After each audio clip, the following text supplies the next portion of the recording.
Hi guys, it's Talk Back Tuesday with me, Fancy Nancy, and today I want to talk about countertops and backsplash matching. How do we feel about it?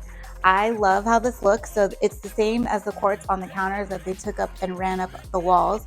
I think it makes it look very clean and chic and pretty. It is expensive to do this, especially depending on the quartz level that you select, but it does keep it clean. There's no grout lines, which is my favorite part of it, is that grout lines are never fun to clean, and the maintenance to keep this look is very minimal, just like the actual quartz is minimal. You don't have to seal it or anything like that. So personally, I love it, but I want to know what you think. So comment below and let me know, and I hope everyone is living just fancier.